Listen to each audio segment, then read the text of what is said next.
بسم الله الرحمن الرحيم لقد كان لكم في رسول الله أسوة حسنة لمن كان يرجو الله واليوم الآخر وذكر الله كثيرا ولما رأى المؤمنون الأحزاب قالوا هذا ما وعدنا الله ورسوله وصدق الله ورسوله وما زادهم إلا إيمانا وتسليما من المؤمنين رجال صدقوا ما عاهدوا الله عليه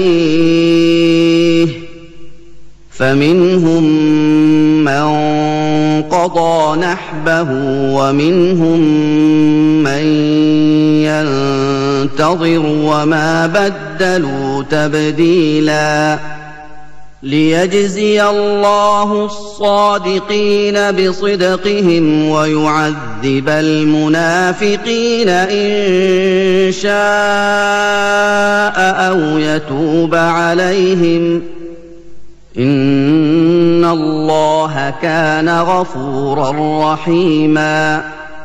السلام عليكم ورحمة الله وبركاته. إن الحمد لله نحمده ونستعينه ونستغفره ونعوذ بالله من شرور أنفسنا ومن سيئات أعمالنا من يهده الله فلا مضل له ومن يضلل فلا هادي له وأشهد أن لا إله إلا الله وحده لا شريك له وأشهد أن محمدًا عبده ورسوله. اللهم صل على محمد وعلى آل محمد كما صليت على إبراهيم وعلى آل إبراهيم إنك حميد مجيد. اللهم بارك على محمد وعلى آل محمد كما باركت على إبراهيم وعلى آل إبراهيم إنك حميد مجيد. يا أيها الذين آمنوا اتقوا الله حق تقاته ولا تموتن إلا وأنتم مسلمون. أما بعد فإن خير الكلام كلام الله وخير الهدي هدي محمد صلى الله عليه وسلم وشر الأمور محدثاتها وكل محدثة بدعة وكل بدعة ضلالة. أعوذ بالله من الشيطان الرجيم. ألم يئن للذين آمنوا أن تخشع قلوبهم لذكر الله وما نزل من الحق ولا يكونوا كالذين أوتوا الكتاب من قبل فطال عليهم الأمد فقست قلوبهم وكثير منهم فاسقون.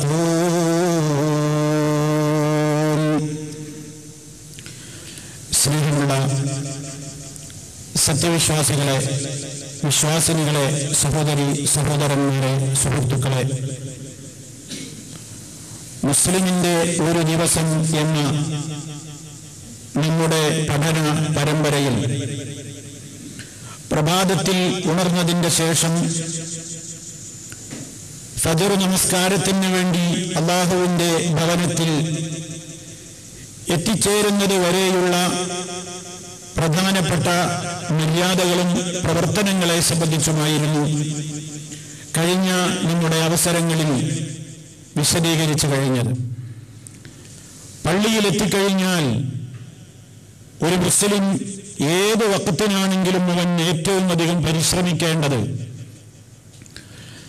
ആ പള്ളിയിലെ അല്ലെങ്കിൽ ആ മസ്ജിദിലെ പ്രഥമമായ സഫ്, ഒന്നാമത്തെ സഫ് നേടിയെടുക്കുവാനായിരിക്കണം. നമ്മുടെ ഒരു ദിവസത്തിൽ നാം ഒന്ന് മനസ്സ് വെച്ചാൽ കണക്കാക്കാനാവാത്തത്ര പ്രതിഫലമാണ് അതിലൂടെ നമുക്ക് ലഭിക്കുന്നത്. നമ്മുടെ അലസതയും അശ്രദ്ധയും നിമിത്തം അത് നഷ്ടപ്പെട്ടു പോവുകയാണെങ്കിൽ ധാരാളക്കണക്കിന് പ്രതിഫലമാണ് അതിലൂടെ നമുക്ക് വിനഷ്ടമാകുന്നത് എന്നും എല്ലാ സന്ദർഭങ്ങളിലും നാം ഓർക്കേണ്ടതാണ്. മസ്ജിദിലെത്തിക്കഴിഞ്ഞാൽ ഒന്നാമത്തെ സഫ് അതിനുള്ള പുണ്യം മറ്റൊരു സഫിനുമില്ല എന്നത് തർക്കമില്ലാത്ത വസ്തുതയാണ്. നബി സല്ലല്ലാഹു അലൈഹി വസല്ലം അതിന്റെ മാഹാത്മ്യത്തെ സംബന്ധിച്ച് പറഞ്ഞത് ലൗ യഅലമു നാസു മാ ഫി നിദാഇ വസ്സഫിൽ അവ്വൽ, ജനങ്ങൾ മനസ്സിലാക്കിയിരുന്നുവെങ്കിൽ മാ ഫി നിദാഇ, ബാങ്ക് വിളിക്കുന്നതിലുള്ള പുണ്യം, ബാങ്ക് വിളിക്കുന്നതിലുള്ള മഹത്വവും പുണ്യവും ജനങ്ങൾ മനസ്സിലാക്കിയിരുന്നുവെങ്കിൽ വസ്സഫിൽ അവ്വലി, ഒന്നാമത്തെ സഫിന്റെ പുണ്യവും ഒന്നാമത്തെ സഫിൽ നിന്ന് നിസ്കരിക്കുവാൻ അവസരം കിട്ടിയാലുള്ള മഹത്വവും ആളുകൾ മനസ്സിലാക്കിയിരുന്നുവെങ്കിൽ സുമ്മലം യജിദു ഇല്ലാ അൻ യസ്തഹമു, എന്നിട്ട് ആ സഫ് ലഭിക്കുവാൻ വേണ്ടി നറുക്കെടുപ്പല്ലാതെ മറ്റൊരു മാർഗവുമില്ല എന്ന് വന്നാൽ ലസ്തഹമു അലൈഹി, അതിന്റെ പേരിൽ അവർ നറുക്കെടുപ്പ് നടത്തുമായിരുന്നു എന്ന് നബി സല്ലല്ലാഹു അലൈഹി വസല്ലം പറയുന്നു. എന്താണ് ഇവിടെ നബി സല്ലല്ലാഹു അലൈഹി വസല്ലം പറയുന്നത്? ഒന്നാമത്തെ സഫിന്റെയും ബാങ്ക് വിളിയുടെയും ഒക്കെ മഹത്വം ജനങ്ങൾ അറിഞ്ഞാൽ എനിക്ക് ബാങ്ക് വിളിക്കണം, എനിക്കൊന്നാം സഫ് കിട്ടണം എന്ന പേരിൽ പള്ളികളിൽ തർക്കം മുറുകുമായിരുന്നു എന്നാണ്. അപ്പൊ തർക്കമുണ്ടാകുമ്പോ എല്ലാവർക്കും കൂടെ ബാങ്ക് വിളിക്കാൻ പറ്റൂല, ഒരാളല്ലേ ബാങ്ക് വിളിക്കാൻ പറ്റൂ. എല്ലാവർക്കും കൂടെ എത്ര വിശാലമായ പള്ളിയാണെങ്കിലും ഒന്നാം സഫ് കിട്ടൂല. അപ്പൊ സ്വാഭാവികമായും ഒരേ കാര്യത്തിന് അവകാശികൾ പലരും ഉണ്ടാകുമ്പോ അംഗീകൃതമായ ഒരു തർക്ക പരിഹാര മാർഗമാണ് നറുക്കെടുപ്പ് നടത്തുക എന്നുള്ളത്.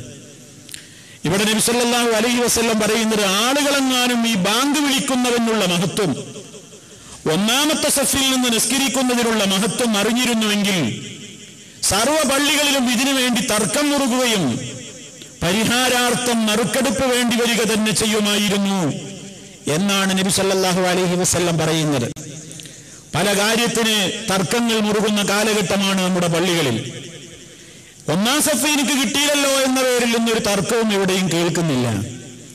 ഞാൻ ബാങ്ക് വിളിക്കാം എന്നതിന്റെ പേരിലൊരു തർക്കവും പലപ്പോഴും അറിയുന്നില്ല. എന്താണ് കാരണം സുഹൃത്തുക്കളെ? കാരണം നബി സല്ലല്ലാഹു അലൈഹി വസല്ലം പറഞ്ഞത് തന്നെ ലൗ യഅലമുൻ നാസ്, ആളുകൾ അറിഞ്ഞിരുന്നുവെങ്കിൽ എന്നാണ് നബി സല്ലല്ലാഹു അലൈഹി വസല്ലം ആദ്യം തന്നെ പറഞ്ഞത്. അപ്പൊ നാം അറിയണം, ബാങ്ക് വിളിക്കുന്നതിന്റെയും അതുപോലെ തന്നെ ഒന്നാമത്തെ സഫിൽ നിൽക്കുന്നതിനുമൊക്കെ വലിയ പുണ്യമുണ്ട്. ഇന്ന് ബാങ്ക് വിളിക്കുക എന്ന് പറഞ്ഞാൽ അതൊരു മോശത്തരമായിട്ടാണ് നമ്മുടെയൊക്കെ നാടുകളിൽ ഇപ്പോ പ്രമാണങ്ങളിൽ നിന്ന് കാര്യങ്ങൾ മനസ്സിലാക്കുന്ന ഒരു തലമുറ പ്രത്യക്ഷപ്പെട്ടതോടുകൂടി ചില മാറ്റങ്ങളൊക്കെ അൽഹംദുലില്ലാഹ് പലയിടത്തും പ്രകടമായി കൊണ്ടിരിക്കുന്നു എന്നതൊരു വസ്തുതയാണ്. പക്ഷേ മുമ്പ് അങ്ങനെയായിരുന്നില്ല. മുമ്പ് ഒരു മഹല്ലത്തിൽ ബാങ്ക് വിളിക്കുന്ന ഒരാളുണ്ടെങ്കിൽ അവനൊരു രണ്ടാം കിട മെമ്പറായിട്ട് കാണപ്പെട്ടിരുന്ന ഒരവസ്ഥയായിരുന്നു. എന്താ നിങ്ങൾക്ക് ജോലി എന്ന് ചോദിച്ചാൽ പള്ളിയിൽ ബാങ്ക് കൊടുക്കല എന്ന് പറഞ്ഞാലേ എന്നാ പിന്നെ ശരി, വിവാഹാന്വേഷണം പോലും അവിടെ വഴിക്ക് വെച്ച് മുടങ്ങാണ്. എന്താ നിങ്ങൾക്ക് ജോലി? ആ പള്ളി അടിച്ചു വാരി വൃത്തിയാക്കലും ഹൗദിൽ വെള്ളം നിറക്കലൊക്കെയാണ്. ആഹാ, എന്നാ പിന്നെ നമുക്ക് പിന്നെ കാണാം. ആ ഒരു സമീപനം നമ്മുടെ മുസ്ലിം ഉമ്മത്തിൽ നിലനിന്നിരുന്നു. ഞാൻ പലപ്പോഴും സൂചിപ്പിക്കാറുണ്ട്, ഏത് ഭാഗമാണെന്നും ഞാൻ പറയുന്നില്ല. കേരളത്തിലെ ചില പ്രത്യേക ജില്ലകളിൽ ഈ രൂപത്തിലുള്ള പ്രവർത്തനങ്ങൾ ചെയ്യുന്നവരുമായി വിവാഹബന്ധത്തിൽ നിന്ന് വിട്ടുനിൽക്കാൻ വരെ മുസ്ലിം തറവാട്ടുകാരായ ആളുകൾ പരിശ്രമിച്ചിരുന്നു എന്നത് ആർക്കും നിഷേധിക്കാനാവാത്തൊരു വസ്തുതയാണ്. അപ്പോൾ ഒരു രണ്ടാം തരം ജോലിയായിട്ടാണ് പള്ളിയുമായി ബന്ധപ്പെട്ട്, പ്രത്യേകിച്ച് ബാങ്ക് കൊടുക്കുന്ന ആള്, അത് മുക്രിക്കല്ലേ, അതുമായിട്ടൊന്നും അത്ര കാര്യമില്ല എന്ന രൂപത്തിൽ. എന്നാൽ നിങ്ങൾ നോക്കൂ, എത്ര മഹത്വമുള്ളൊരു ഏർപ്പാടാണിത്, എത്ര മഹത്വമുള്ളൊരു പ്രവർത്തനമാണത്. പലരും ആശിച്ചിട്ട് മദീനയിൽ എത്രത്തോളം പുണ്യമുള്ള ഈ കാര്യത്തിന് നബി സല്ലല്ലാഹു അലൈഹി വസല്ലം തെരഞ്ഞെടുത്തത് ബിലാൽ റളിയല്ലാഹു അൻഹുവിനെ ആയിരുന്നു. ബാങ്ക് വിളിയുടെ ചരിത്രം എടുത്ത് പരിശോധിച്ചു നോക്കിയാൽ തന്നെ നമുക്ക് കാണാം, ആ ബാങ്ക് വിളിക്ക് വേണ്ടി ഉള്ള മാർഗങ്ങൾ എന്താണ്, നമസ്കാരത്തിന്റെ സമയമായാൽ നാം ചെയ്യേണ്ടത് എന്ന ഒരു ചർച്ച റസൂൽ സല്ലല്ലാഹു അലൈഹി വസല്ലമിന്റെയും സഹാബത്തിന്റെയും ഇടക്ക് ഉണ്ടാവുകയുണ്ടായി. അന്ന് ഈ ബാങ്കിന്റെ പദം അറിയപ്പെട്ടിട്ടില്ല. നമസ്കാരത്തിന് 5 നേരത്തെ നിസ്കാരത്തിന് സമയമായി എന്ന ആളുകളെ എങ്ങനെ അറിയിക്കും? നബിയും സഹാബിമാരും ഒരു മുശാവറ നടത്തി. ആ മുശാവറ നടന്നപ്പോ സഹാബിമാര് പല അഭിപ്രായങ്ങൾ പറഞ്ഞു. ചിലര് പറഞ്ഞു നമുക്ക് കൂട്ടം മണിയടിക്കാം, അങ്ങനെ ബെല്ലടിക്കാൻ സമയമാകുമ്പോ ആളുകളൊക്കെ നിസ്കാരത്തിന്റെ സമയമായി വിചാരിച്ച് വരട്ടെ. ചിലര് പറഞ്ഞു നമുക്ക് ഇങ്ങനെ ഹോണ് വിളിക്കാം, അങ്ങനെ കുഴൽ വിളിക്കാം. ആ അഭിപ്രായങ്ങളെയൊക്കെ പല രൂപത്തിലുള്ള കാരണങ്ങളാൽ തിരസ്കൃതമായി തള്ളപ്പെടുകയാണ് ഉണ്ടായത്. ചുരുക്കി പറയട്ടെ സഹോദരങ്ങളെ, അങ്ങനെ ആ ചർച്ച നടന്ന് എല്ലാവരും ഉറങ്ങാൻ പോയപ്പോ ഒരു സഹാബി സ്വപ്നം കാണുകയാണ്. ആ സഹാബിയുടെ സ്വപ്നം എന്താണ്? അദ്ദേഹത്തിന്റെ അടുക്കൽ ഒരാള് ഒരു മണിയുമായിട്ട് ഇങ്ങനെ പ്രത്യക്ഷപ്പെടുകയാണ്.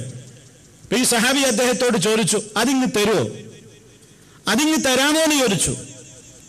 അദ്ദേഹം പറഞ്ഞു, ഇതെന്തിനാ? അപ്പ പറഞ്ഞു, ഞങ്ങൾക്ക് നിസ്കാരത്തിന്റെ സമയമായാൽ ആളുകളെ അറിയിക്കാൻ വേണ്ടിയിട്ടാണ്.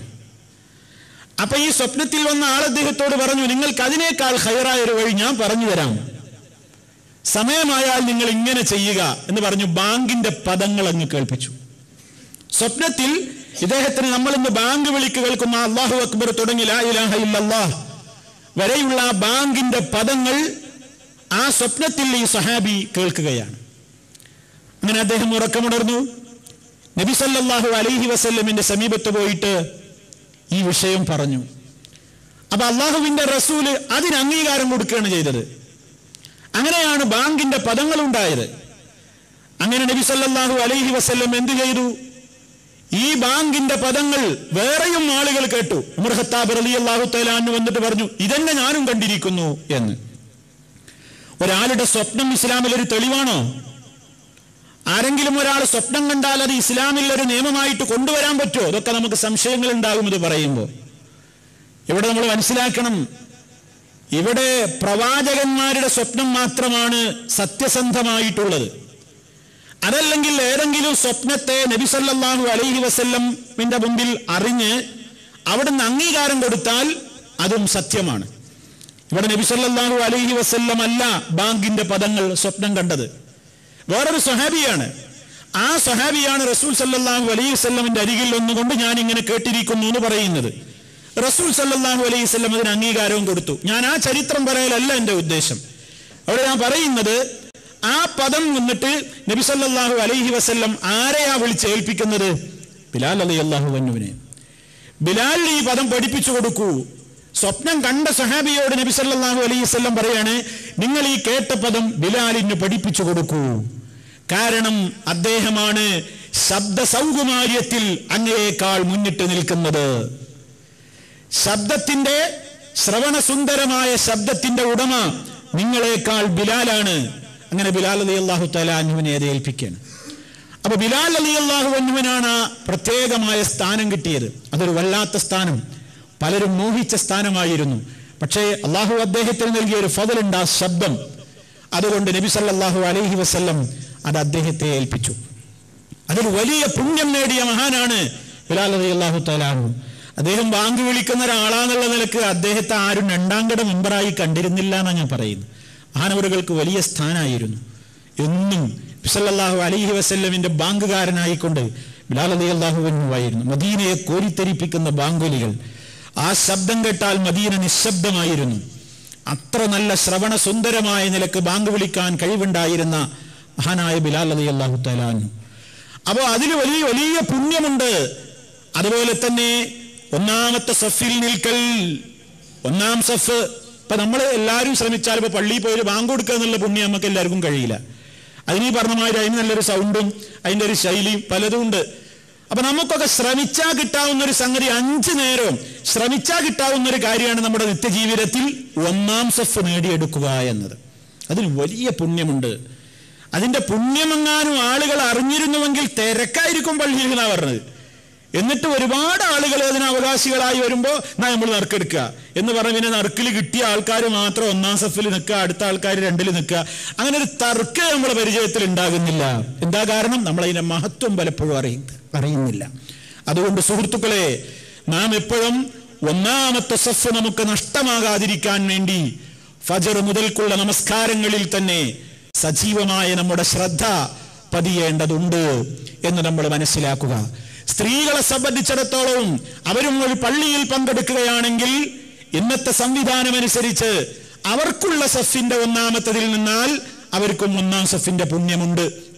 അതേ അവസരത്തിൽ നബി സല്ലല്ലാഹു അലൈഹി വസല്ലമിന്റെ കാലത്ത് സ്ത്രീകൾക്കായി പ്രത്യേകമായി മറയോ കാര്യങ്ങളോ ഇല്ലാത്തത് കൊണ്ട് പുരുഷന്മാര് ഫ്രണ്ടിൽ, മുമ്പിൽ തന്നെ മുതിർന്ന പുരുഷന്മാർ, ഇടക്ക് കുട്ടികൾ, അതിന്റെ ശേഷം സ്ത്രീകൾ.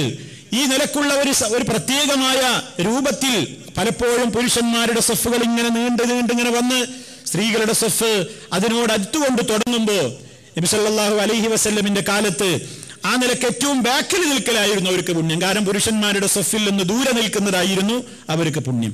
ഇന്നിപ്പോ അങ്ങനെയല്ലല്ലോ. ഇന്ന് അവരെ സംബന്ധിച്ചിടത്തോളം അതുകൊണ്ട് അതിന്റെ ഒന്നാമത്തെ വരിയിൽ നിന്നാൽ അവർക്കും ഈ പുണ്യം കരസ്ഥമാകും ഇൻഷാ അല്ലാഹ്. ഇത് നമ്മൾ മനസ്സിലാക്കണം. അപ്പോ ഈ നിലക്ക് നമ്മുടെ ജീവിതത്തിൽ ഒന്ന് മനസ്സ് വെച്ചാൽ 5 നേരവും നാം ഓരോരുത്തരും നമ്മോട് ചോദിക്കുക, ഇന്നെനിക്ക് എത്ര വഖത്തിന് ഒന്നാമത്തെ സഫ് കിട്ടി, ഇന്നെനിക്ക് എത്ര വഖത്തിന് ഒന്നാം സഫ് നഷ്ടമായി.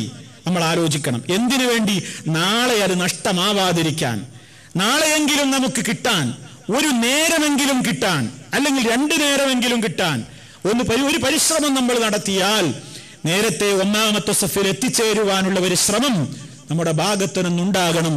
നമ്മുടെ ജീവിതത്തിൽ അത് വല്ലാത്തൊരു സമാധാനവും ആശ്വാസവും നമുക്ക് പ്രദാനം ചെയ്യുമെന്ന കാര്യത്തിൽ തർക്കമില്ല. അതുകൊണ്ട് ഒന്നാമത്തെ സഫിൽ നിൽക്കുമ്പോൾ നമുക്ക് ഏകാഗ്രത കിട്ടാൻ, നേരെ മറിച്ചുള്ള സഫുകളിലൊക്കെയാകുമ്പോൾ മുന്നിൽ നിൽക്കുന്ന ആളുകളെ കാണേണ്ടി വരുന്നു. പലപ്പോഴും നമ്മുടെ ശ്രദ്ധ മാറിപ്പോകാനുള്ള അവസ്ഥകൾ ഉണ്ടാകും.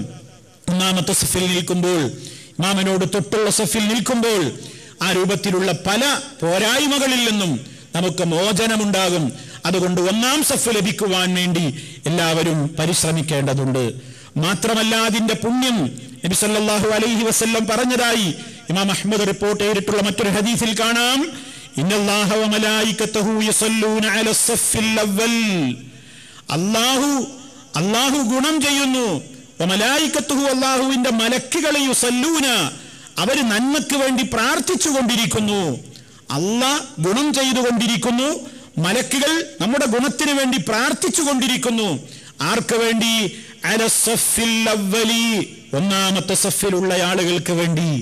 അപ്പൊ സഹാബത്ത് ചോദിച്ചു, യാ റസൂലല്ലാഹ്, അല്ലാഹുവിന്റെ പ്രവാചകരെ, വഅലസ്സാനി, രണ്ടാമത്തെ സഫിലുള്ളവർക്കും പുണ്യമുണ്ടോ? അപ്പൊ നബി സല്ലല്ലാഹു അലൈഹി വസല്ലം വീണ്ടും ആവർത്തിച്ചു, ഇന്നല്ലാഹു വ മലായികതഹു യുസല്ലൂന അലസ്സഫിൽ അവ്വലി, ഒന്നാമത്തെ സഫുകാർക്ക് വേണ്ടിയാണ് ആ ഗുണമുള്ളത്. വീണ്ടും സഹാബത്ത് ആവശ്യപ്പെട്ടു, വഅലസ്സാനി, വല്ല സംഗതിവശാലും 2-ലെത്തിയാലും അതേ അപ്പ നബി സല്ലല്ലാഹു അലൈഹി വസല്ലം മൂന്നാമത് പറഞ്ഞു, വഅലസ്സാനി, അവർക്കും. അപ്പൊ ഒന്നാമത്തെ സഫിന്റെ പുണ്യം എന്തായാലും 2-ലില്ല. പിന്നെ 1 കിട്ടിയില്ലെങ്കിൽ 2എങ്കിലും കിട്ടാൻ ശ്രമിക്കേണ്ടതുണ്ട് എന്നാണ് ഈ ഹദീസിൽ നിന്ന് നമുക്ക് മനസ്സിലാക്കുവാൻ സാധിക്കുന്നത്. അതുകൊണ്ട് അല്ലാഹ് നമുക്ക് വേണ്ടി ഗുണം ചെയ്തുകൊണ്ടിരിക്കുന്നു. പ്രത്യേകം ഒരു ഗുണം, പ്രത്യേകം അല്ലാഹുവിന്റെ ഭാഗത്തു നിന്നുള്ള റഹ്മത്ത്, അവന്റെ പ്രത്യേകമായ അനുഗ്രഹങ്ങൾ മാസഫിൽ നിന്ന് നിസ്കരിക്കുന്നവരിൽ വർഷിച്ചുകൊണ്ടിരിക്കും എന്ന് നമ്മൾ മനസ്സിലാക്കി കഴിഞ്ഞാൽ ആ പുണ്യം നഷ്ടമാകാതിരിക്കാൻ നമുക്ക് ശ്രദ്ധയുണ്ടാകും. മാത്രമല്ല അല്ലാഹുവിന്റെ മലക്കുകള് അവരും നമുക്ക് വേണ്ടി പ്രാർത്ഥിച്ചു കൊണ്ടിരിക്കുകയാണ്. നാം അന്ധകാരങ്ങളിൽ നിന്ന് പ്രകാശത്തിലേക്ക് രക്ഷപ്പെടാൻ, നമുക്ക് ബർക്കത്തുകൾ ഉണ്ടാവാൻ, നമ്മുടെ പാപമോചനത്തിന്റെ വിഷയത്തിലൊക്കെ മലക്കുകൾ അങ്ങനെ ഒന്നാമത്തെ സഫിലുള്ളവർക്ക് വേണ്ടി, ഗുണത്തിന് വേണ്ടി പ്രാർത്ഥിച്ചു കൊണ്ടിരിക്കും എന്നൊക്കെയാണ് ഈ ഈ വചനങ്ങളിൽ നമുക്ക് മനസ്സിലാക്കുവാൻ സാധിക്കുന്നത്. അപ്പോ ഒന്നാം സഫിന്റെ കാര്യത്തിൽ അവഗണന മനഃപൂർവ്വം കാണിക്കുന്ന ആളുകളുടെ കൂട്ടത്തിൽ നാം ഉൾപ്പെടാതിരിക്കാൻ ശ്രമിക്കണം. പലപ്പോഴും നേരത്തെ പള്ളിയിലെത്തിയാൽ പോലും ആളുകൾ സൗകര്യം നോക്കിയിട്ട് ഒന്നാം സഫ് മാറാറുണ്ട്. സൗകര്യം നോക്കിയിട്ട് ഒന്നാം സഫിലാവുമ്പോൾ ചിലപ്പോ നേരെ മേലെ ഫാൻ ഉണ്ടാവില്ല, അപ്പൊ ചിലപ്പോ ഒന്ന് മാറും. അതല്ലെങ്കിൽ മറ്റേതെങ്കിലും പെട്ടെന്ന് പോകാൻ നല്ലത് ബാക്കിൽ നിസ്കാരം. ഒന്നാം സഫിൽ നിന്നാലിപ്പോ പല ആൾക്കാരൊക്കെ കഴിഞ്ഞിട്ട് വേണ്ടി വരും പോകാൻ. അപ്പൊ പെട്ടെന്ന് തടിയെടുക്കണം, പെട്ടെന്ന് നിസ്കരിച്ചു പോകാലോ എന്ന നിലക്ക് ഒന്നാം സഫ് ഉണ്ടെങ്കിലും, അല്ലെങ്കിൽ സൗകര്യം ഉണ്ടെങ്കിൽ ഞങ്ങൾ നിന്നോളി എന്ന് പറഞ്ഞ ആളുകളെ മാറ്റി കയറ്റി നിർത്തി നമ്മൾ ബാക്കിലേക്ക് നിൽക്കുന്നൊരു സ്വഭാവം, അത് ആശാസ്യകരമായൊരു കാര്യമല്ല. അതിന്റെ മഹത്വം അറിഞ്ഞാൽ നമ്മളത് ചെയ്യൂല എന്ന്. അതിന്റെ മഹത്വം അറിഞ്ഞവരൊന്നും ആ കാര്യം ചെയ്യില്ല.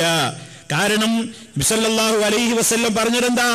ലാ യസാലു ഖൗമുൻ യതഅഖറൂന അനിസ് സഫിൽ അവ്വലി ഹത്താ യുഅഖിറഹുമുല്ലാഹു ഫിന്നാർ. ജനങ്ങൾ ഇങ്ങനെ ഒന്നാമത്തെ സഫ് ലഭിച്ചിട്ടും അതിൽ നിന്ന് പിന്തി വഴിമാറിപ്പോകുന്നുവെങ്കിൽ നരകത്തിയിലേക്കാണ് അവൻ തള്ളപ്പെടുന്നത്.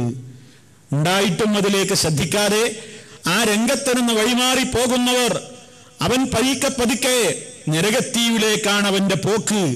അപ്പൊ അവസരം കിട്ടിയിട്ടത് നഷ്ടപ്പെടുത്തരുത് എന്നാണ് ഇതിലൂടെയൊക്കെ നബി സല്ലല്ലാഹു അലൈഹി വസല്ലം പറഞ്ഞു തരുന്നത്. പിന്നെ ചില ആളുകൾ ഒന്നാമത്തെ സഫിൽ നിൽക്കാതിരിക്കാൻ കാരണം പറയുന്നെന്താ? ഞാൻ ഒന്നാം സഫിൽ നിൽക്കാൻ മാത്രമില്ല. അതും ഒരു വസ്വാസാണ്. അതൊക്കെ വലിയ വലിയ ആൾക്കാർ നിൽക്കുന്നതാണ്. അത് നല്ല തന്നെ, ആ വിനയം നല്ലത് തന്നെയാണ്. ഇമാമിന്റെ നേരെ ബാക്കിൽ നിൽക്കേണ്ടി വന്നാൽ നമ്മൾ ശ്രദ്ധിക്കുന്നത് നല്ലത് തന്നെയാണ്. ഇമാമിന്റെ നേരെ ബാക്കിൽ പോയിട്ട് വിവരമില്ലാത്തതൊന്നും നിൽക്കരുത്. കാരണം എന്താ? അദ്ദേഹം പോയാൽ കയറി നിൽക്കേണ്ട ആളാണ്. ആ ഒരു ധാരണ വേണം.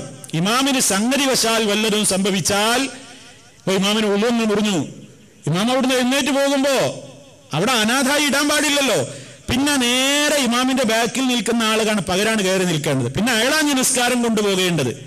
അപ്പൊ അതുകൊണ്ട് നേരെ ഇമാമിന്റെ ബാക്കിൽ നിൽക്കാൻ അറിവുള്ളവർ തന്നെയാണ് വേണ്ടത്. അല്ലാത്തതിനൊന്നും, അല്ലെങ്കിൽ വേറെ ചില വസ്വാസ ആളുകൾക്ക് ഉണ്ടാവും. ഒന്നാമത്തെ സഫിൽ നിന്നിട്ട് നിസ്കരിക്കുള്ളൂ, ആളുകളെ കാണിക്കാനാണ്. അപ്പൊ ഒരു റിയാദിന്റെ മനസ്സിൽ നിന്ന് വരുമോ എന്നൊക്കെ വെറുതെയുള്ള വസ്വാസുകൾ കാരണത്താലും ആളുകൾ ഒന്നാം സഫ് വേറുള്ളവർക്കൊക്കെ വിട്ടുകൊടുത്ത് ഞാനൊന്നിനുമില്ലേ, ഞാനൊരു പാവാണ് എന്ന മട്ടിലിങ്ങനെ മാറി നിൽക്കാറുണ്ട്. അങ്ങനെ മാറി നിൽക്കേണ്ട വിഷയമല്ല ഇത്. അത്രത്തോളം ഈ വിഷയത്തിൽ പുണ്യമുള്ളൊരു സംഗതിയാണ് എന്ന് നബി സല്ലല്ലാഹു അലൈഹി വസല്ലം നമുക്ക് പഠിപ്പിച്ചു തരുന്നു. മാത്രമല്ല, മഹാന്മാരുടെയൊക്കെ ചരിത്രം എടുത്ത് പരിശോധിച്ചു നോക്കിയാൽ മഹാനായ സഈദ് ഇബ്നുൽ മുസയ്യിബ് റളിയല്ലാഹു അൻഹുവിന്റെ ചരിത്രത്തിൽ കാണാം, 40 കൊല്ലം ഒരൊറ്റ തക്ബീറത്തുൽ ഇഹ്റാം ഇമാമിന്റെ കൂടെ നഷ്ടമാകാതെ ഒന്നാമത്തെ സഫിൽ നിസ്കരിച്ച മഹാനാണ് സഈദ് ഇബ്നുൽ മുസയ്യിബ് റളിയല്ലാഹു അൻഹു. നമുക്കിതൊക്കെ പറയുമ്പോൾ തന്നെ എന്തൊരു അത്ഭുതമല്ലേ. സഈദ് ഇബ്നുൽ മുസയ്യിബ് റളിയല്ലാഹു അൻഹു 40 കൊല്ലം ഇമാമും ജമാഅത്തുമായിട്ട് ഇമാമിന്റെ പിന്നിൽ ഒന്നാം സഫ് നഷ്ടമാകാതെ ഇമാമിന്റെ കൂടെ തന്നെ അല്ലാഹു അക്ബർ എന്ന് പറയാൻ അവസരം കിട്ടിയ മഹാനാണ്. നമ്മളൊന്ന് ആലോചിച്ചു നോക്കുക. നമുക്കൊക്കെ എത്ര കൊല്ലം പോയിട്ട്, എത്ര മാസം പോയിട്ട്, എത്ര ആഴ്ച പോയിട്ട്, എത്ര ദിവസം ഇതിന് സാധിച്ചിട്ടുണ്ട്. എത്ര ദിവസം നമുക്കിതിന് സാധിച്ചിട്ടുണ്ട്, എത്ര വഖത്ത് ഇതിന് സാധിച്ചിട്ടുണ്ട്, നമ്മൾ പരിശോധിക്കേണ്ടതാണ്. അപ്പോ നമുക്കൊക്കെ മഹാന്മാരുടെ ആ ചരിത്രം നമ്മുടെ മനസ്സിൽ ഇങ്ങനെ ഉണ്ടാവണം. അവരൊക്കെ അത്രയും ഉയർന്നുപോയി. അതുകൊണ്ട് നാം കഴിയുന്നത്ര ഒന്നാമത്തെ സഫ് നഷ്ടമാകാതെ ഇമാമ് തക്ബീറത്തുൽ ഇഹ്റാം ചൊല്ലുന്നതിന്റെ കൂടെ തന്നെ തക്ബീറത്തുൽ ഇഹ്റാം ചൊല്ലിക്കൊണ്ട് നമസ്കാരത്തിൽ ഹാജരാകുവാൻ നാം പരിശ്രമിക്കേണ്ടതുണ്ട്. ഇത്തരം കാര്യങ്ങളിലൊക്കെയാണ് വാശിയും അതുപോലെ തന്നെ മത്സരബുദ്ധിയും വേണ്ടത്. പരിശുദ്ധ ഖുർആൻ നമ്മോട് ആവശ്യപ്പെട്ടില്ലേ, സാബിഖൂ ഇലാ മഗ്ഫിറത്തിൻ മിർ റബ്ബിക്കും, നിങ്ങളുടെ രക്ഷിതാവിങ്കൽ നിന്നുള്ള പാപമോചനത്തിലേക്ക് ധൃതിപ്പെട്ടു പോകൂ, മുൻകടക്കൂ. വജന്നത്തിൻ, സ്വർഗത്തിലേക്ക്. അർളുഹാ കഅർളിസ് സമാഇ വൽ അർള്, ആകാശഭൂമികളോളം വിശാലമാണ് സ്വർഗം. ആ സ്വർഗം കിട്ടുന്ന ഇത്തരത്തിലുള്ള പ്രവർത്തനങ്ങളിലേക്ക് നിങ്ങൾ മുന്നേറണം. ഉഇദ്ദത ലില്ലദീന ആമനൂ ബില്ലാഹി വറസൂലിഹി, അല്ലാഹുവിലും അവന്റെ ദൂതനിലും അല്ലാഹുവിലും അവന്റെ ദൂതന്മാരിലും വിശ്വസിച്ചവർക്ക് വേണ്ടി തയ്യാർ ചെയ്യപ്പെട്ടിട്ടുള്ളതാണ് സ്വർഗം. ദാലിക ഫദ്ലുല്ലാഹി യുഅ്തീഹി മൻ യശാ, നിശ്ചയമായും അത് അല്ലാഹുവിന്റെ ഔദാര്യമാണ്, അതവൻ ഉദ്ദേശിക്കുന്നവർക്ക് നൽകുന്നു. അല്ലാഹു ദുൽ ഫദ്ലിൽ അദീം, അള്ളാഹു വളരെയേറെ ഔദാര്യത്തിന്റെ ഉടമയാകുന്നു. അത്രയും ഫളില് നേടിയെടുക്കാവുന്ന ഇത്തരത്തിലുള്ള പ്രവർത്തനങ്ങളിലേക്ക് സഹോദരങ്ങളെ നമ്മുടെ ശ്രദ്ധ തിരിയേണ്ടതുണ്ട്. അപ്പോ എല്ലാവരും ചിന്തിക്കേണ്ടത്, നമ്മുടെ മുസ്ലിമിന്റെ ഒരു ദിവസമാണ് നമ്മുടെ വിഷയം. ഒരു ദിവസത്തിൽ നമുക്ക് ഒന്നാമത്തെ സഫ് നഷ്ടമാകാതിരിക്കാൻ വളരെയേറെ ശ്രദ്ധ കാണിക്കേണ്ടതുണ്ട്.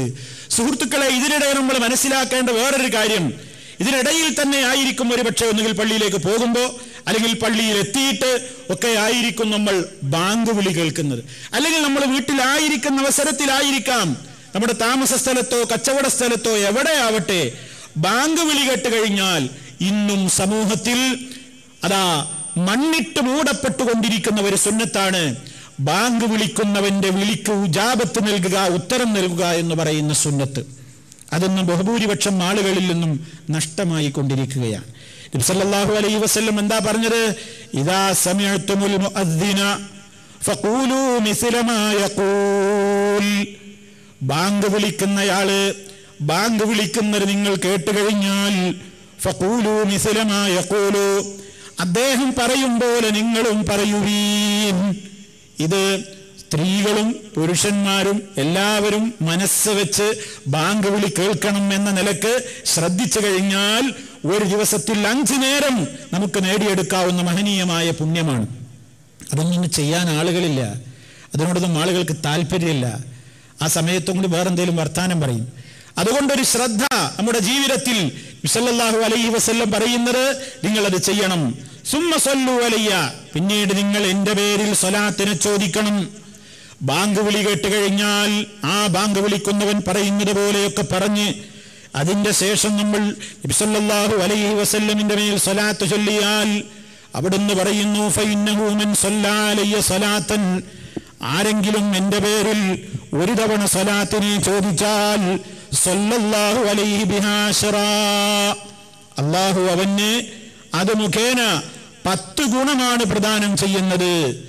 അപ്പൊ ബാങ്ക് വിളിക്കുന്നവൻ പറയുന്നത് പോലെയൊക്കെ പറഞ്ഞ ശേഷം സ്വലാത്തും ചൊല്ലിക്കഴിഞ്ഞ് സുമ്മ സലുല്ലാഹ ലിയൽ വസീല, പിന്നീട് നിങ്ങൾ എനിക്ക് വേണ്ടി വസീലത്തെന്ന പദവിയെ ചോദിക്കണം. നിങ്ങൾ എനിക്ക് വേണ്ടി വസീലത്തിനെ ചോദിക്കണം. ഫഇന്നഹാ മൻസിലത്തുൻ ഫിൽ ജന്ന, അത് സ്വർഗത്തിലെ ഒരു പദവിയാകുന്നു. ലാ തൻബഗി ഇല്ലാ ലിഅബ്ദിൻ മിൻ ഇബാദില്ലാഹ്, അല്ലാഹുവിന്റെ അടിമകളിൽ നിന്ന് ഒരു അടിമക്കല്ലാതെ ആ പദവി കരസ്ഥമാകുന്നതല്ല. വഅർജൂ അൻ നകൂന അൻഹുവ, ആ പദവി കിട്ടുന്ന ആ പദവിയിലെത്തുന്ന ഒരേ ഒരു വ്യക്തി ഞാനായി തീരണമെന്ന് ഞാൻ ആഗ്രഹിക്കുന്നു, മോഹിക്കുന്നു. അതുകൊണ്ട് ഫമൻ സഅല ലിയൽ വസീല, ആരെങ്കിലും എനിക്ക് വേണ്ടി വസീലത്തെന്ന പദവിയെ ചോദിച്ചാൽ ഹല്ലത്ത് ലഹു ശഫാഅ, അവന് ശഫാഅത്ത് കരസ്ഥമാകുന്നതാണ്. ഇതാണ് നബി സല്ലല്ലാഹു അലൈഹി വസല്ലം പറയുന്നത്. ഇവിടെ നമ്മൾ ഒരുപാട് കാര്യങ്ങൾ മനസ്സിലാക്കേണ്ടതുണ്ട്. പലപ്പോഴും ഇന്ന് ആളുകളിൽ നിന്ന് നഷ്ടമായി കൊണ്ടിരിക്കുന്ന ഒരു കാര്യമാണിത്. ബാങ്ക് വിളി കേൾക്കുമ്പോൾ ഇപ്പൊ നാട്ടിലൊക്കെ ഒരു പരിപാടിയോ പ്രസംഗമൊക്കെ നടക്കുകയാണെങ്കിൽ, അല്ലെങ്കിൽ ഇപ്പോൾ ഒരു സ്ഥലത്തൊരു പ്രഭാഷണമൊക്കെ നടക്കുകയാണെങ്കിൽ ഇന്ന് എന്താ ആളുകളുടെ സ്ഥിതി? ബാങ്ക് കേട്ട് കഴിഞ്ഞാൽ ഇങ്ങനെ വിളിച്ച് എല്ലാവരും കൂടി കൈയൊക്കെ ഉയർത്തിയ പ്രാസംഗികനാകെ വിഷമിച്ച് എന്താന്ന് മനസ്സിലായില്ല. ആ ശരി ബാങ്ക് ബാങ്ക് എന്നറിയാം, എല്ലാവരും കൂടി പറഞ്ഞ പ്രാസംഗികനോടെ ഒരു ഭാഗത്ത് ഇരുത്തി. ഇതുവരെ അയാൾ മാത്രം വർത്താനം പറഞ്ഞിരുന്നത്. ഇപ്പൊ ബാങ്ക് വിളിക്കുന്നു എന്ന് പറഞ്ഞിട്ട് എല്ലാവരും കൂടി ഇയാളെ പ്രസംഗം നിർത്തിയിട്ട് ഇത് ബാക്കി എല്ലാവരും കൂടി പ്രസംഗിക്കും. നാട്ടിലെ പതിവാപ്പത്. പിന്നെ ബാക്കി എല്ലാവരും വർത്താനം പറയുന്നു. ബാങ്ക് വിളിക്ക് വേണ്ടി പ്രഭാഷണം അവിടെ നിർത്തിവെച്ച് എന്നാ സദസ്സിലുള്ളവരൊക്കെ കാതോർക്കണ്ടേ, പിന്നെ അവര് ബാക്കി വർത്താനം പറയാണ്. അപ്പൊ ബാക്കിയുള്ളവർക്ക് ഇടക്കാലമായിട്ടൊരു വർത്താനം പറയാൻ വേണ്ടിയിട്ട് ഇന്ന് ബാങ്ക് കേട്ടാ നിർത്തിവെക്കുന്ന ഒരു സമ്പ്രദായം. സഹോദരങ്ങളെ, അത് മാറണം.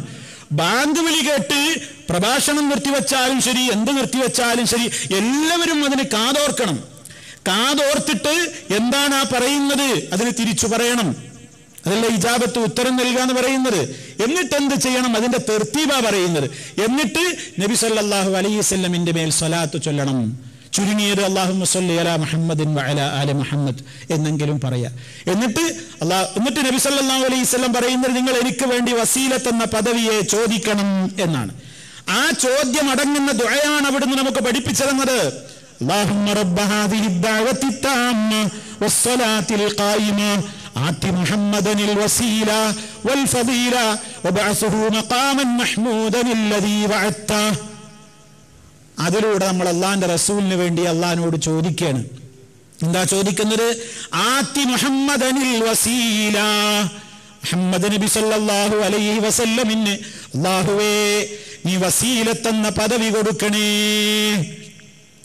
അങ്ങനെ നബി സല്ലല്ലാഹു അലൈഹി വസല്ലമിന് വേണ്ടി ആ സ്ഥാനത്ത് നിങ്ങൾ ചോദിച്ചാൽ നബി തങ്ങൾ പറയുന്നത് എന്താണ്? ഹല്ലത്ത് ലഹു ശഫാഅ, അവന് ശഫാഅത്ത് കരസ്ഥമാകും. അപ്പൊ നബി സല്ലല്ലാഹു അലൈഹി വസല്ലം നാളെ മഹ്ശറിൽ വെച്ച് പാപികളായ വിശ്വാസികൾക്ക് വേണ്ടി ശഫാഅത്ത് പറയും. അതിന് അല്ലാഹു നബി തങ്ങൾക്ക് അനുവാദം കൊടുക്കും. ആർക്കൊക്കെ വേണ്ടി അനുവാദം കൊടുക്കണം എന്ന് അള്ളയാണ് തീരുമാനിക്കുന്നത്. അതിൽ പെടണമെങ്കിൽ നാം ചെയ്യേണ്ട ഒരു പ്രവൃത്തിയാണ് ഈ പറഞ്ഞത്. അല്ലാതെ എനിക്ക് നബി തങ്ങളെ നിങ്ങളുടെ ശുപാർശ എനിക്ക് തരണേ എന്ന് അശഫാഅത ഹബ്ലനാ ഫിൽ ഖിയാമത്തി മുശ്ഫീഖാ വഹ്ലനാ ഇൻദാഅയാ സയ്യിദി ഖൈറൻ നബി. ഓ നബിയെ, അങ്ങ് ഞങ്ങൾക്ക് ശുപാർശ തരണം. നാളെ പരലോകത്ത് അങ്ങ് ഞങ്ങൾക്ക് അങ്ങയുടെ ശുപാർശയിൽ നിന്ന് ഞങ്ങൾക്ക് അതേ ശുപാർശ ചെയ്തുകൊണ്ട് ഞങ്ങളെ രക്ഷപ്പെടുത്തണേ നബിയേ എന്ന് നബി സല്ലല്ലാഹു അലൈഹി വസല്ലമിനെ വിളിച്ചു പ്രാർത്ഥിച്ചു കൊണ്ടിരിക്കുന്ന ആളുകൾ ധാരാളം നമ്മുടെ ആളുകൾക്കിടയിലുണ്ട്. അത്തരക്കാർക്ക് നബി തങ്ങളുടെ ശുപാർശ കിട്ടൂല. പ്രവാചകൻ സല്ലല്ലാഹു അലൈഹി വസല്ലമിന്റെ ശുപാർശ കിട്ടണമെങ്കിൽ എന്താ വേണ്ടത്? പ്രവാചക തിരുമേനി സല്ലല്ലാഹു അലൈഹി വസല്ലമിനോട് ചോദിച്ചിട്ടുണ്ട്, മൻ അസ്അദുൻ നാസി ബിശഫാഅതിക യാ റസൂലല്ലാഹ്, അല്ലാഹുവിന്റെ റസൂലേ അങ്ങയുടെ ശുപാർശ കൊണ്ട് സൗഭാഗ്യം സിദ്ധിക്കുന്ന ആളുകൾ ആരായിരിക്കും? അപ്പൊ നബി സല്ലല്ലാഹു അലൈഹി വസല്ലം കൊടുത്ത മറുപടി എന്താ? എന്നെ ധാരാളമായി പ്രശംസിച്ച് എന്നോട് ശുപാർശ ചോദിച്ചവർക്ക് എന്നല്ല, മറിച്ച് അവിടുന്ന് പറഞ്ഞത് മൻ മാത മിൻ ഉമ്മത്തി ലാ യുശ്രികു ബില്ലാഹി ശൈആ, എന്റെ ഉമ്മത്തിൽ നിന്ന് അല്ലാഹുവിൽ ഒന്നിനെയും പങ്കു ചേർക്കാതെ ആര് മരിച്ചുപോയോ അവർക്കാണ് എന്റെ ശഫാഅത്ത് ലഭിക്കുക എന്നാണ് നബി സല്ലല്ലാഹു അലൈഹി വസല്ലം പറഞ്ഞിട്ടുള്ളത്. അപ്പൊ അത് കിട്ടാനുള്ള മാർഗം നബി തങ്ങളോട് ചോദിക്കലല്ല, അള്ളയാണ് ഓർഡർ കൊടുക്കേണ്ടത്. ഓർഡർ കൊടുക്കേണ്ട അള്ളാനോട് പറയാ, അല്ലാ നാളെ നിന്റെ പ്രവാചകൻ നടത്തുന്ന ശുപാർശക്ക് അർഹനായി തീരുന്ന ആളുകളുടെ കൂട്ടത്തിൽ എന്നെയും ഉൾപ്പെടുത്തണേ അല്ലാ എന്ന് നബി സല്ലല്ലാഹു അലൈഹി വസല്ലമിനോടല്ല, അള്ളാഹുവിനോടാണ് ചോദിക്കേണ്ടത്. അങ്ങനെ ആ ശഫാഅത്ത് കരസ്ഥമാകുവാനുള്ള പല മാർഗങ്ങളിൽ ഒരു മാർഗമാണിത്. ബാങ്ക് കേൾക്കുമ്പോൾ ശഫാഅത്ത് ആഗ്രഹിക്കാത്ത ആളുകൾ ആരാ ഉള്ളത്? പ്രിയമുള്ളവരെ, നമ്മുടെ കൂട്ടത്തിൽ ദുനിയാവിലൊരു പ്രശ്നം വന്നു കഴിഞ്ഞാൽ തന്നെ ഒരു പ്രയാസത്തിന്റെ ദിനത്തിൽ നമ്മൾ എത്ര ആളെ റെക്കമെൻഡ് തരയും, എത്ര പേരെ നമ്മൾ ശുപാർശയ്ക്ക് വേണ്ടി തരയും? ആഖിറത്തിന്റെ സ്ഥിതി ഇതാണ്. യൗമ യഫിറുൽ മർഉ മിൻ അഖീഹി വഉമ്മിഹി വഅബീഹി വസാഹിബതിഹി വബനീഹി ലികുല്ലി ഇംറിഇൻ മിൻഹും യൗമഇദിൻ ശഅ്നുൻ യുഗ്നീഹി. മഹ്ശറിന്റെ സ്ഥിതി അതാണ്. മഹ്ശറിന്റെ സ്ഥിതി എന്താണ്? ഒരു മനുഷ്യൻ തന്റെ സഹോദരനിൽ നിന്ന് ഓടിയകലുന്ന ദിവസം, മാതാപിതാക്കളിൽ നിന്ന് ഓടിയകലുന്ന ദിവസം, ഇണയിൽ നിന്നും തുണയിൽ നിന്നും ഓടിയകലുന്ന ദിവസം, സന്താനങ്ങളിൽ നിന്ന് ഓടിയകലുന്ന ദിവസം. കാരണം ആർക്കും ആരെയും ശ്രദ്ധിക്കാൻ നേരമില്ല. ഓരോരുത്തർക്കും അവരവരുടേതായ പ്രശ്നങ്ങൾ തന്നെ ധാരാളമുണ്ട്. അതുകൊണ്ട് വേറൊരാളുടെ കാര്യം ശ്രദ്ധിക്കാനോ നോക്കാനോ ഒന്നും തീരെ സന്ദർഭം അവിടെ കിട്ടൂല. അതുകൊണ്ട് തന്നെ മനുഷ്യനേറെ വെപ്രാളപ്പെടുന്ന സമയത്ത് ഹബീബ് സല്ലല്ലാഹു അലൈഹി വസല്ലമിന്റെ ഒരു ശുപാർശക്ക് അവൻ യോഗ്യനാവുക എന്ന് പറഞ്ഞാൽ അതെല്ലാവരും ആഗ്രഹിക്കുന്ന ഒരു കാര്യമാണ്. അതുകൊണ്ട് അത് കിട്ടണമെന്ന് ആഗ്രഹമുണ്ടോ എങ്കിൽ 5 നേരം ബാങ്ക് വിളി കേൾക്കുമ്പോൾ അതിന് ഇജാബത്ത് പറയാ, എന്നിട്ട് നബിതങ്ങളുടെ മേൽ സ്വലാത്ത് ചൊല്ലുക, എന്നിട്ട് അവിടുത്തേക്ക് സ്ഥാനം കിട്ടുന്ന ഉന്നതമായ വസീലത്തെന്ന പദവിക്ക് വേണ്ടി അള്ളാഹുവിനോട് ചോദിക്കുക. അങ്ങനെയൊക്കെ ചെയ്യുന്നവർക്ക് നാളെ എന്റെ ശുപാർശ കരസ്ഥമാകും എന്ന് നബി സല്ലല്ലാഹു അലൈഹി വസല്ലം പറയുമ്പോൾ സത്യം മാത്രം പറയുന്ന നേതാവായ മുഹമ്മദുർ റസൂലുള്ളാഹി സ്വല്ലല്ലാഹു അലൈഹി വസല്ലമിൽ അടിയുറച്ച് വിശ്വസിക്കുന്ന നമ്മൾ ദിനേന 5 നേരം ഈ മഹത്തായ പുണ്യം നമ്മൾ നഷ്ടപ്പെടുത്തിക്കൊണ്ടിരിക്കുകയാണ്. നിസ്സാരമായിട്ട് നമ്മൾ കാണുകയാണ്. ഓരോരുത്തർ ചോദിക്കുക, ഇന്നിപ്പോ 5 നേരത്തെ ബാങ്ക് കഴിഞ്ഞല്ലോ, ഇന്ന് 5 നേരത്തെ ബാങ്ക് വിളി കഴിഞ്ഞില്ലേ? എത്ര ആളുകൾ ഇന്നത്തെ 5 നേരത്തെ ബാങ്കിൽ നിന്ന് ഒരു ബാങ്കിനെങ്കിലും ഇജാബത്ത് പറഞ്ഞു? സ്വന്തത്തോടൊന്ന് ചോദിച്ചു നോക്കൂ.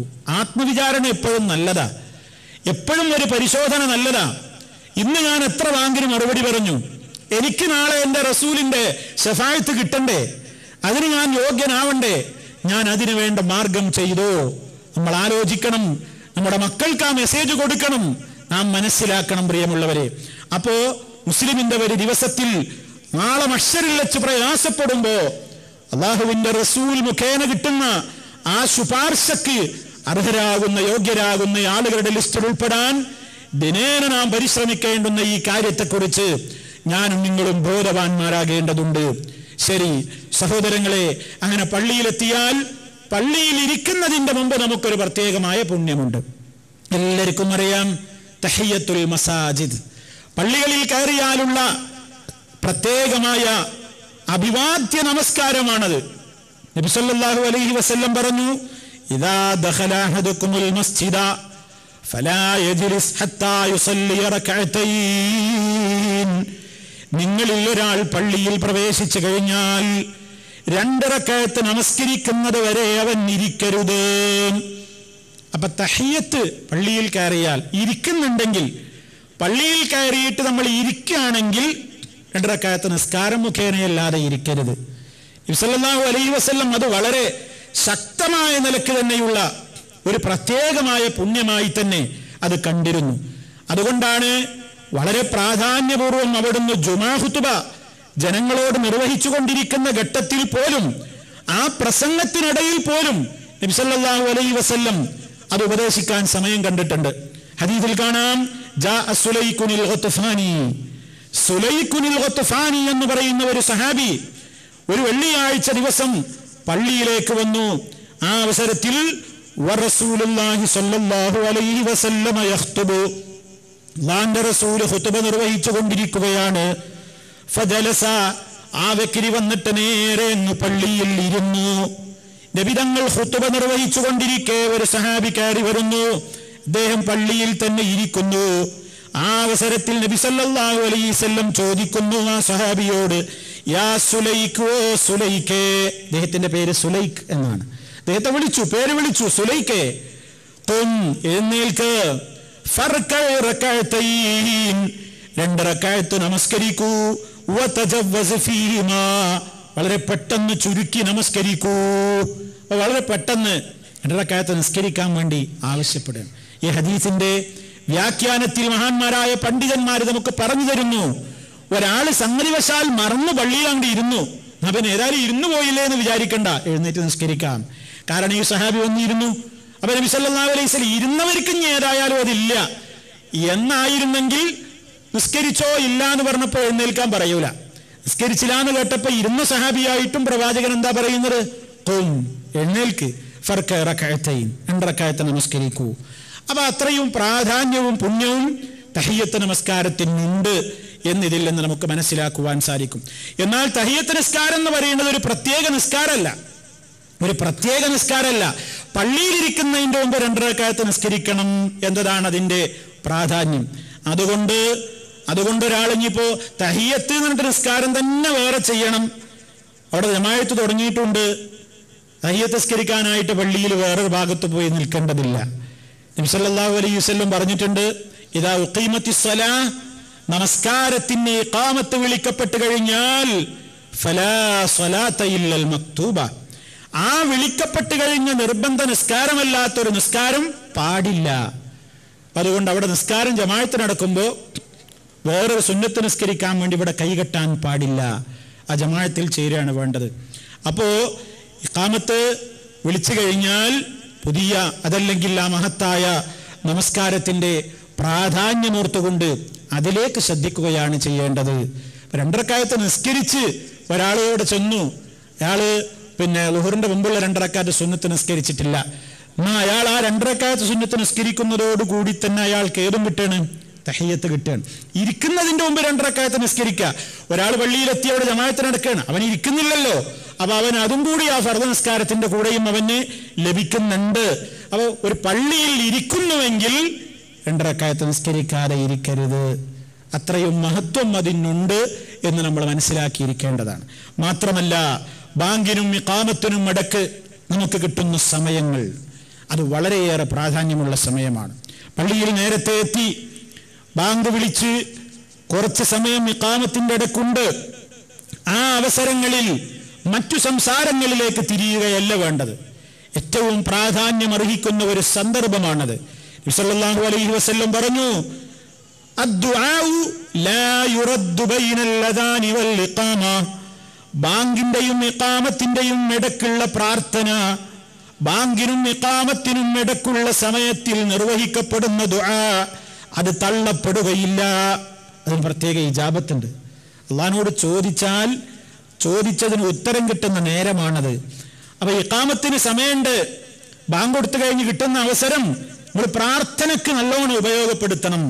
അപ്പൊ സഹാബത്ത് ചോദിച്ചു, ഫമാദാ നഖൂലു യാ റസൂലല്ലാഹ്, അല്ലാഹുവിന്റെ റസൂലേ, അത്തരം സന്ദർഭങ്ങളിൽ ഞങ്ങൾ എന്താണ് ചോദിക്കേണ്ടത്, എന്താണ് പറയേണ്ടത്?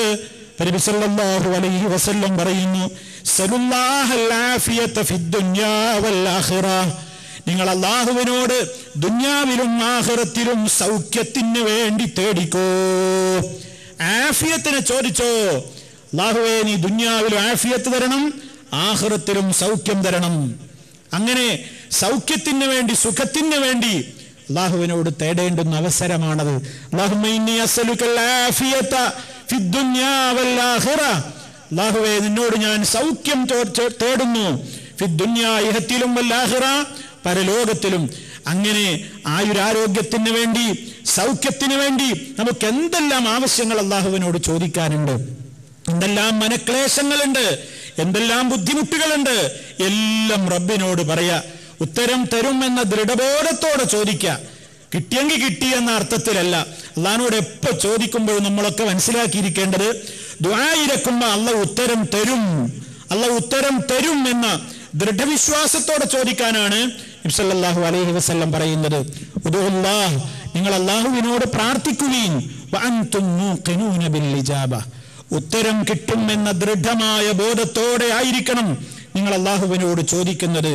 അവനോട് ചോദിക്കുന്നവർക്ക് അവൻ ഉത്തരം നൽകാം എന്നവൻ പറഞ്ഞതാണല്ലോ.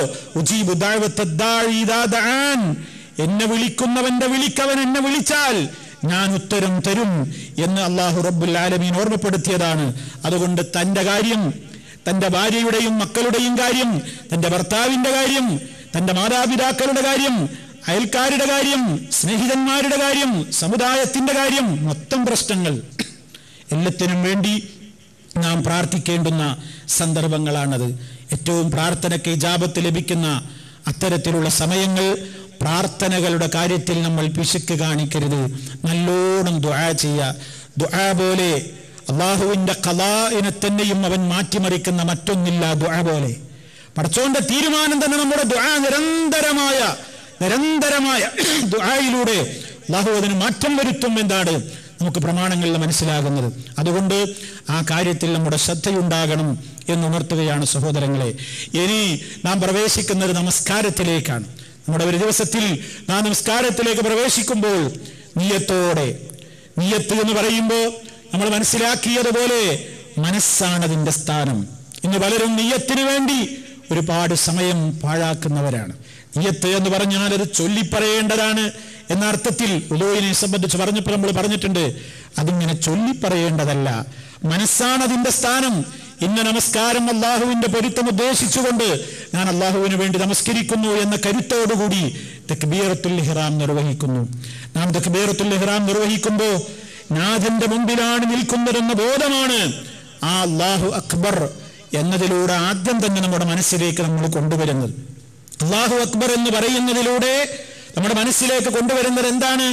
ലോകത്ത് എന്തിനേക്കാളും ഞാൻ വലുതായി കാണുന്നത് എൻ്റെ റബ്ബിനെയാണ്.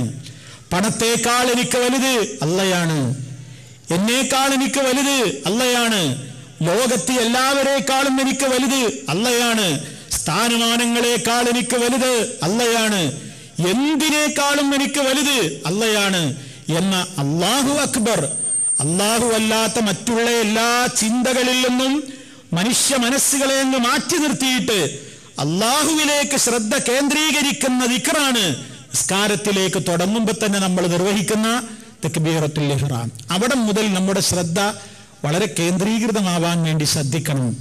അതാണ് നിസ്കാരത്തിന്റെ കാതൽ, അതാണ് നിസ്കാരത്തിന്റെ റൂഹ്, അതാണ് നിസ്കാരത്തിന്റെ ജീവൻ. ഖുശൂഅ് എന്ന് പറയുന്നത്. ഖദ് അഫ്ലഹൽ മുഅ്മിനൂൻ അല്ലദീന ഹും ഫീ സ്വലാത്തിഹിം ഖാശിഊൻ. സത്യവിശ്വാസികൾ തീർച്ചയായും വിജയിച്ചിരിക്കുന്നു. ആരാണ് സത്യവിശ്വാസികൾ? അവരുടെ നമസ്കാരത്തിൽ അവർ നന്നായി ഭയഭക്തിയിലുള്ളവരാകുന്നു.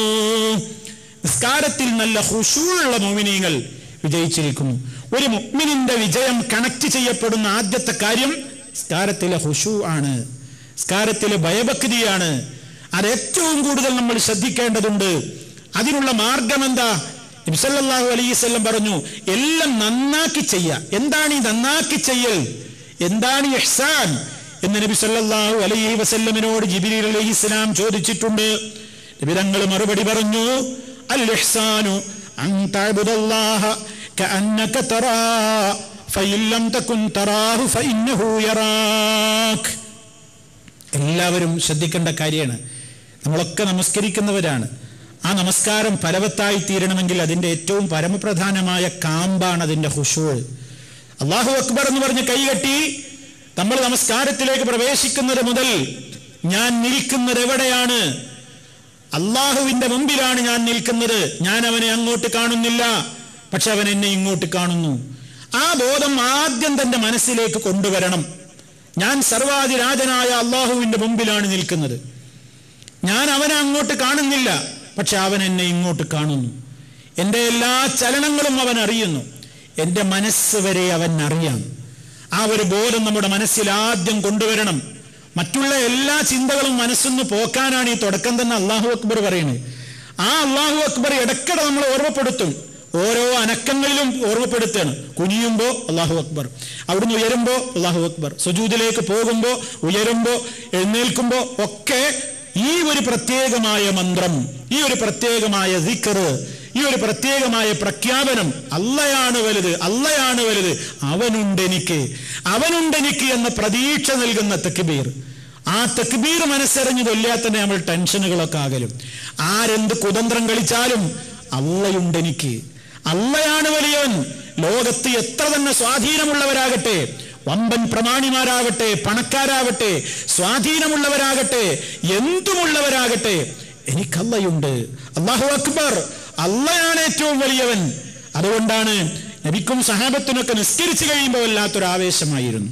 നിസ്കാരം അവർക്ക് വല്ലാത്തൊരു ആസ്വാദനമായിരുന്നു. അവിടുന്ന് പറഞ്ഞത്, എനിക്ക് കൺകുളിർമ നൽകപ്പെടുന്നത് എന്റെ നിസ്കാരത്തിലാണെന്ന് നബി സല്ലല്ലാഹു അലൈഹി വസല്ലം പറഞ്ഞിരുന്നു. എന്റെ കണ്ണിന് വല്ലാത്തൊരു കുളിർമയും മനസ്സിന് വല്ലാത്തൊരു ആനന്ദവും ആശ്വാസവും ആഹ്ലാദവും ഒക്കെ സമാധാനവും ഒക്കെ കിട്ടുന്നത് നിസ്കാരത്തിന്റെ സമയത്തായിരുന്നു എന്നാണ്.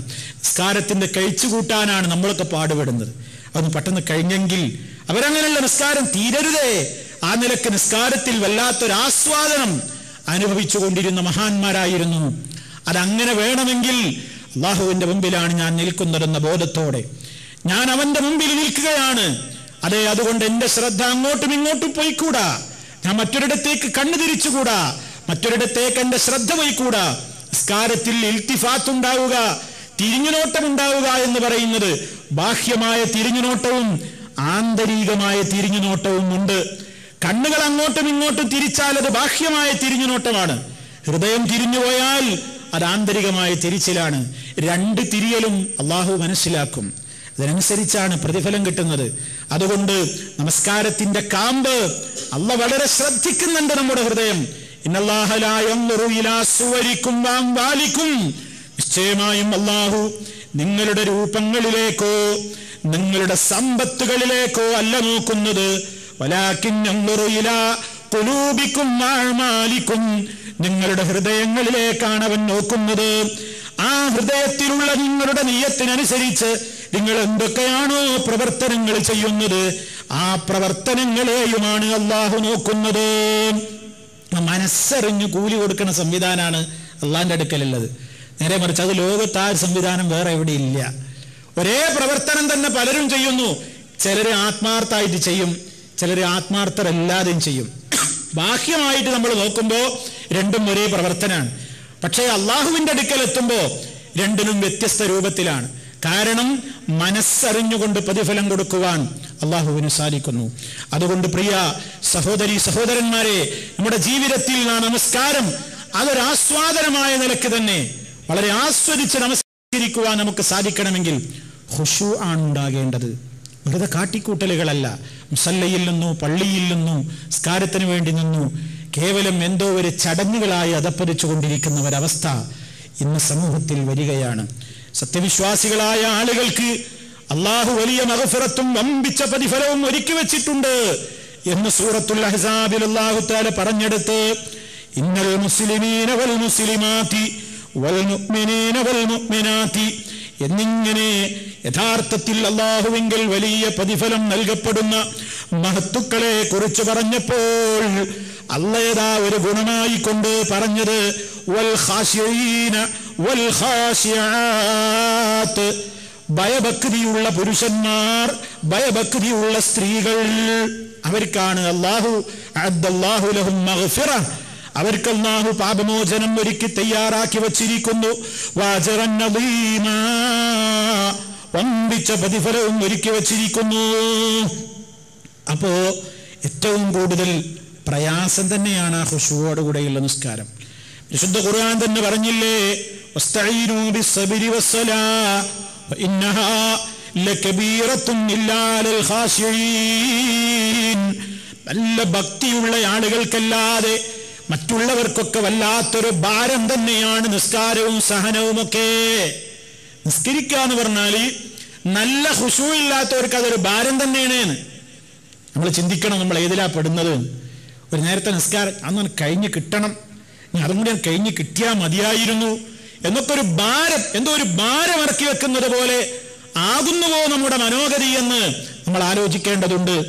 മറിച്ച് നിസ്കാരം അതിന് കാത്തിരിക്കുക, ആ സമയത്ത് പള്ളിയിലേക്ക് പോവുക, ജമാഅത്തിൽ പങ്കെടുക്കുക.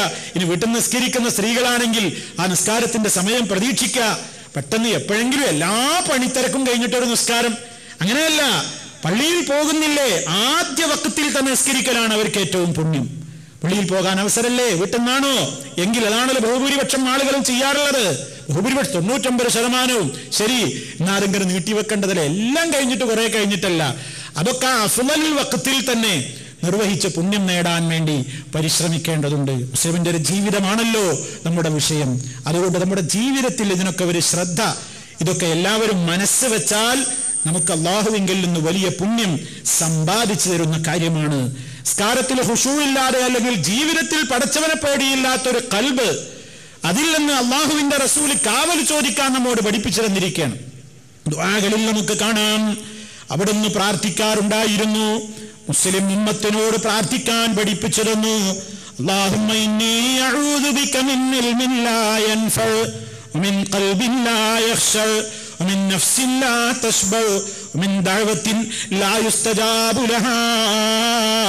ഉപകാരമില്ലാത്ത അറിവിൽ നിന്ന് അല്ലാഹുവേ നിന്നോട് ഞാൻ അഭയം ചോദിക്കുന്നു. ഉപകാരമില്ലാത്ത അറിവ് വല്ലാത്തൊരു പ്രാർത്ഥനയാണത്. നമ്മുടെ നിത്യജീവിതത്തിൽ കൊണ്ടു നടക്കേണ്ടുന്ന ദുആ. ആളുകളെന്ന് പലപ്പോഴും പ്രശ്നങ്ങളിൽ അകപ്പെടുന്നത്, തെറ്റുകൾ ചെയ്യുന്നത് വിവരമില്ലാഞ്ഞിട്ടാ. വിവരേറിയ കേടാന്നാ പറയാ പലപ്പോഴും. വിവരമില്ലാഞ്ഞിട്ടല്ല, വിവരം കൊണ്ട് പ്രയോജനമില്ല. പഠിച്ചിട്ടുണ്ട്, പക്ഷെ അത് പ്രവൃത്തിയിലില്ല, ജീവിതത്തിലില്ല, ആ ഇൽമു ഉപകരിച്ചിട്ടില്ല. ഒരാൾക്ക് അറിവ് ഉപകരിക്കുന്നത് അറിവനുസരിച്ച് പ്രവർത്തിക്കുമ്പോഴാണ്. 5 നേരം പള്ളിയിൽ പോയി ജമാഅത്തായി നിർവഹിക്കൽ നിർബന്ധമാണെന്നൊരാൾക്ക് അറിവുണ്ടായത് കൊണ്ട് അയാൾ ആലിമാകൂല. അയാൾ ആലിമാകൽ എപ്പോഴാണ്? അയാൾക്കത് ഉപകാരപ്പെടുമ്പോഴാണ്. അതുപോലെ തന്നെയാണ് ഏത് വിജ്ഞാനവും. ആ വിജ്ഞാനമനുസരിച്ച് അമല് ചെയ്യുന്നുവോ അതാണ് അയാൾക്ക് പ്രയോജനപ്പെടുക. അല്ലാത്തത് അയാൾക്ക് നേരം മറിച്ച് വിപരീതപരമാണ് ഉണ്ടാക്കുക. അതുകൊണ്ട് ഉപകാരമില്ലാത്ത അറിവിൽ നിന്ന് അല്ലാഹുവേ നിന്നോട് ഞാൻ കാവല് ചോദിക്കുന്നു.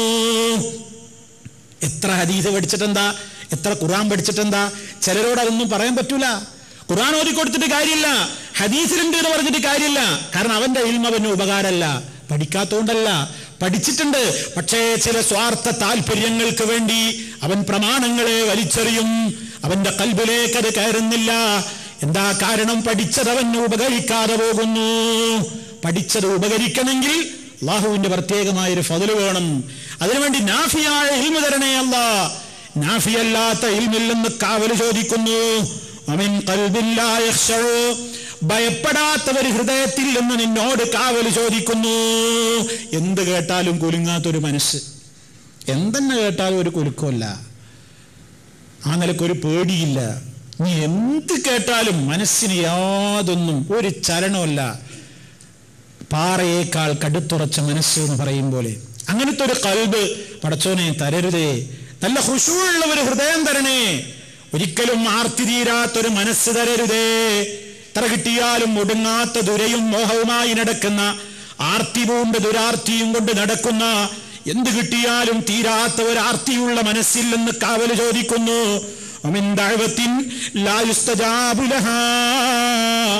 ചോദിച്ചാൽ ഉത്തരം നൽകപ്പെടാത്ത പ്രാർത്ഥനയിൽ നിന്നും നിന്നോട് കാവൽ ചോദിക്കുന്നു. എത്ര തോർന്നിട്ട് എന്താ ഉത്തരം കിട്ടാത്ത കമ്പനിയാ, കാരണം അവന്റെ ജീവിതം അങ്ങനെയാ. പിന്നെ എങ്ങനെ ഉത്തരം കിട്ടുക?